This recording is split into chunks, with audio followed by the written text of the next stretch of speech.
ደስ ሲል በእግር እንደምትሄድ ለማወቅ ፈልጌ ነበር። አድናን ቁም! ቀጥ በል! አድናን ትቀጥላለህ! አድናን በላቸው ውደኝ። እስኪ ምክንያት ምንድን ነው? ያው እስከ ዛሬ መቆምና መራመድ ትችል ነበር አይደል? ንገረኝ። ይሄ ከሚስቴ ጋር ስትማግጥ የሚያሳይ ቪዲዮ ነው። እሺ ደግሞ ከወንድሜ ጋር ጥያቄ የተመለሰልክ? እስኪ ንገሩኝ፣ የእውነት አይደለም ነው ወይስ ሌላ የምታስረዱኝ ውሸት አላችሁ? ይሄ እኮ ምን እናንተ አላችሁ ነው ወይስ ሌላ ውሸት አለ? እስኪ ንገሩኝ። ይቅርታ፣ በጣም ምን ማለት እንዳለብኝ አላውቅም።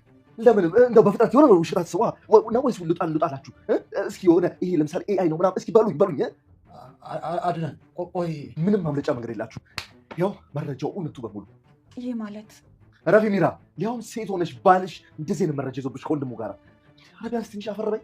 እኔ ምን እንደምትላለ ኮንታይ እንደዚህ ማለት ትክክለኛ የሆነ በቀል መበቀል ፈልጎ ልክ እንደዚህ አጥንት የሚሰረስር አንቺ ሴትዮ ምን ማለት ነው? እናንተ መግደል በቀል ሳይሆን ለእናንተ ረፍት እንደሆነና እናንተ መግደል እንደሌለበት ነገርኩት። አንቺ ራስሽ ነሽ ያልኩት። አዎ ምንም የማያየውን ሰውዬ አንቺ ነሽ አይኑን ያስገለጥሽው። በጣም ይገርማል። አድናንም እኮ ልክ እንደዚህ ነው የሚለው። ምናልባት እሱ እንዲህ ስልሽ እያመሰገነሽ ይመስልሻል። እኔ ግን የምነግርሽ ነገር ቢኖር ይሄ ነገር ዋጋ ያስከፍል። አሳያቸው ቢያንስ እንኳን እስኪ ትንሽ ይሸማቀቁ። ጭራሽ እኔ ጥፋተኛ እነሱ ትክክል ሆኑ መሰላችሁ እኮ። ሮቤል ላይ ሄድ ነው እንዴ?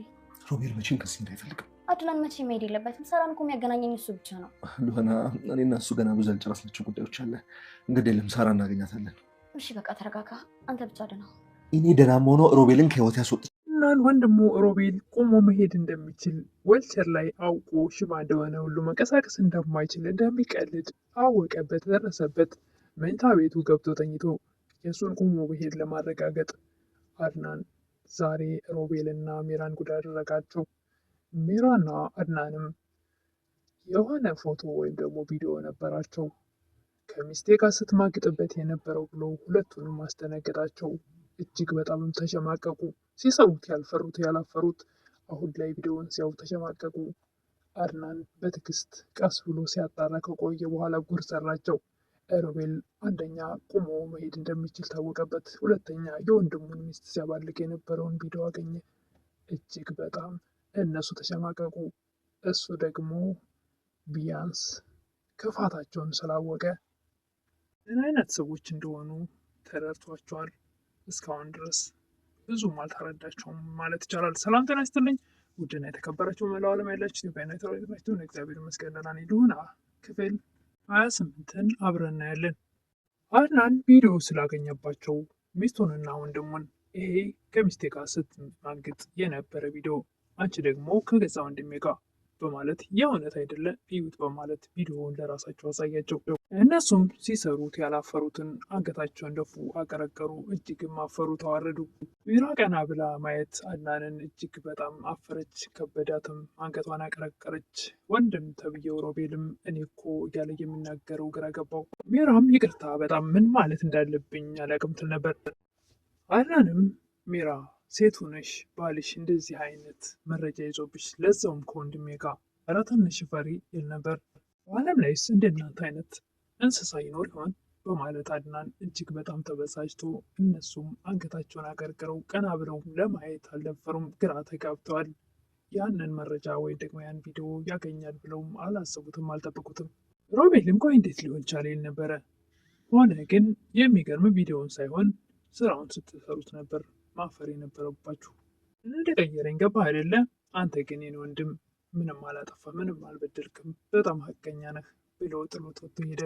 ሚራም አየህ አይደል ስራህን፣ ያችን ሉሃናን እንግደላስልህ እምቢ ብለህ ያልህ ቪዲዮውን ይዞልህ መጣ። ሮቤልም ቪዲዮውን ያዘችው እሱ አይደለችም፣ ምን አድርጌ ነው የምታያት ልጅቷን? ሚራም ሉሃና ካልሆነች ማን ሊቀርጸው ነው? እሷ ናት የቀረጸችን ቪዲዮ ትል ነበር። በጭራሽ እሷ አይደለችም፣ እሷ አታደርግም የሚል ነበረ ሮቤል። ሉሃናን ስለሚወዳት እሷ ናት ለማለት አልፈለገም። ነገር ግን ሉሃና የለችበትም። ራሱ ሮቤል አድናን ነበር የቀረጻቸው። በዚህ ካልያዝኳቸው በስተቀር በምንም ሊይዛቸው አልቻልኩም፣ ስለዚህ አደረግኩት ይል ነበረ አድናን ለሉሃና። ሉሃናም እንዴት ሀሳቡ መጣለትን ነበር። በቃ ይችን ልጅ መግደል አለብን፣ እንግደላትና ከዛ በሰላም እንኖር ትል ነበር። በመጥፎ እንድታስቢያት አልፈልግም፣ አንቺ የልጅሽ አባት ነው፣ ከአድናን ጋር ኑሪ፣ እኔ ደግሞ ከእሷ ጋር እኖራለሁ ይል ነበር ሮቤል። ምን ትዳር ነው የምታወራው እንደዚህ ውድንቅጡ ወጥቶ ትል ነበረ ሜራ። ልጅሽ አባት አይደለም ምን አብረሻት ኖር የሚል ነበረ ሮቤል። የልጅን አባት እኮ እንደ ልጅ አባት እንዳለ ያደረግከኝ። አስገድጀሽ አይደለም ሁሉንም ነገር ያደረግሽው ይል ነበር ሮቤል። ምንም ነገር ፈልገሽ ነው ያደረግሽው። እኔ አንድም ነገር ያስገደድኩሽ የለም። እናንም ወንድሙ ሮቤልን እኔ እናንተ ያልጨረስነው ጥያቄና መልስ አለ። ቅድም ለዮሐና የሰጠሃት ቀለበት ከየት ነው ያመጣኸው? ከራሷ ከሳራ ነው። እንዴት? ምን ማለት ነው?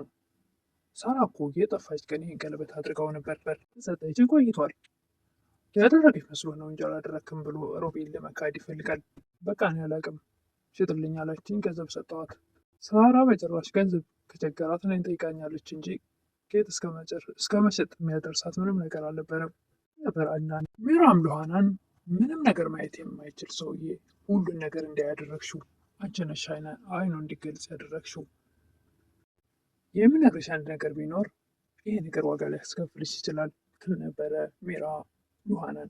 አንቺ ፍላጎት ግን ስጭኝ አህያና ስትጋልቢው ፈረስ ነው እንደፈለግሽው ባለቤትሽን ለማየት ያውቃሽ። አድናንን ወደ ራሴ መልሰዋለሁ፣ ከአንቺ ጋማ በጭራሽ አይሆንም ትል ነበረ ሚራ።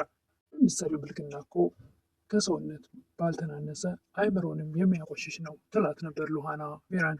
ትላት ሚራ እጅግ በጣም አንገቷን ደፋች። በጣም ደነገጠች፣ ተሸማቀቀችም።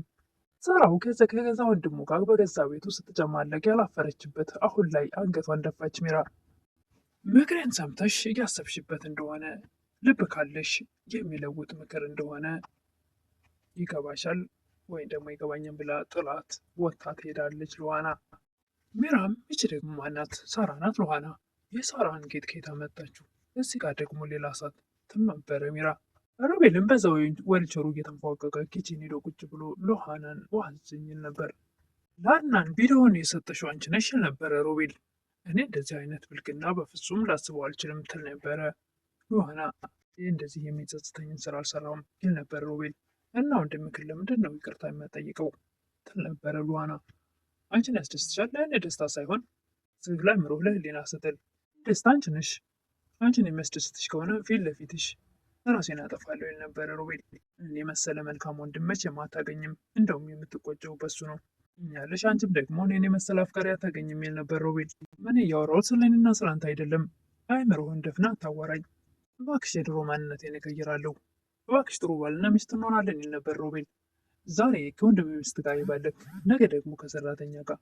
እንዴት አንተ ታምነህ አንተን ለትዳር ትታሰባለህ ትለው ነበር ዮሐና ሮቤልን።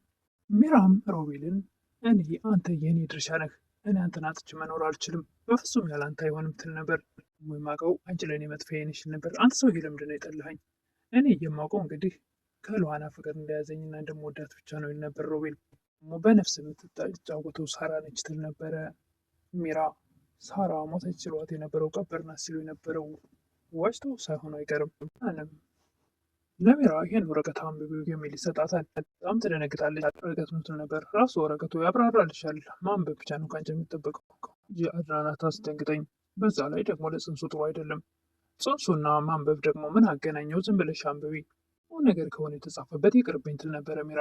ምርጫ እየሰጠሁሽ አይደለም፣ ዝም ብለሽ አንብቢ ተብለሻል፣ አንብቢ። ስታነበው ወረቀቱን የፍች ወረቀት ነበረ። እሷም ትደነግጣለች። ከዚህ በኋላ ምንም እንዳትይ ፈርመሽ ብቻ ስጭኝ ይል ነበር አድናን። ምንም አልፈርምም ትል አድናንም መቼም አልፈርምም ስትለው ይህንን ቪዲዮ ለግብ አሳይ፣ ራቁትሽን ነው የምትቀሪው፣ ግን ደግሞ ለልጅሽ ስትይ እንድትዋረጅ አልፈልግም። እዛ ደግሞ አንተ ሌላ ሴት ጋር ልትጋባ እንደበዛም አይሆንም፣ በፍጹም አላደርገውም አድናን ትል ነበረ ሚራ። ማንም ሴት ማግባት አለማግባት የራሴ የግል ውሳኔ ነው፣ አይመለከትሽም። ሚራ ሮቤልን የምትወደው እሱንም ቢሆን ነገር ግን ሮቤል ደግሞ እሱ አይፈልጋትም። እሱ ዮሐናን እየወደደ ይመስላል። እናም አልፈልግሽም ስላላት አሁን አድናንን ሙጭጭ ብላለች። በፍጹም ፍች አልፈጽም በማለት ከዛ ቤቱና ከወንድሙ ጋር ስትጨማልቅ የኖረችዋ ሚራ አሁን ላይ ደግሞ ሮቤል አልፈልግም ስላላት አድናንን በጭራሽ ፍች አልፈጽምም፣ ልጅ አባት አይደለህ እንዴ ስትጫወትብኝ እንዴት ዝም እልሃለሁ ትላለች። በእኔ ላይ ስትጫወች ነበር እንደ የሚያስደስትሽ?